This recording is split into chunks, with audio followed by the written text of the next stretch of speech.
Hi friends, నిన్న నా channel చూసుంటే మీరు ఒక వీడియో చూసుంటారు. ఆ వీడియోలో నేను ఏదో ప్రాంక్గా అలా చేస్తే నిజంగానే ఈరోజు మార్నింగ్ మా వారు నాకు చెప్పకుండా ప్రాన్స్ తీసుకొచ్చినారు. అలానే ఫిష్ కూడా తీసుకొచ్చారు. ఫిష్ ఫ్రై చేసి ప్రాన్స్ కర్రీ చేయమని చెప్పి.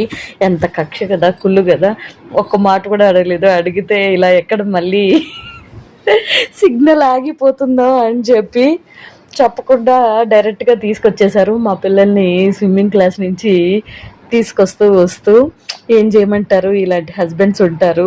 ఏదో తమాషకు చేసిన దాన్ని కూడా రియాలిటీ చేస్తూ ఉంటారు చూడు. దాంట్లో మా హస్బెండ్ ఫస్ట్ ఉంటాడు. మరి మీ హస్బెండ్స్ కూడా ఇంతేనా? ఏ మటకా మాట ప్రాన్స్ అంటే నాకు ఇష్టం, అందుకని ప్రాన్స్ తెచ్చాడు, లేకపోతే మటన్ తెచ్చేవాడు. మటన్ అంటే ఆయనకి ఇష్టం కాబట్టి పోనీలేండి, ఎంతైనా నేను ఇష్టంగానే చేశాను. ఎందుకంటే నా ఫేవరెట్ అయింది కాబట్టి మొత్తానికి ప్రాన్స్ కర్రీ చేశాను. టేస్ట్ మాత్రం సూపర్గా వచ్చింది. మీరు కూడా ఒకసారి ట్రై చేసి ఎలా వచ్చిందో కామెంట్ చేయండి. అయితే ఛానల్ని సబ్స్క్రైబ్ చేసుకోండి.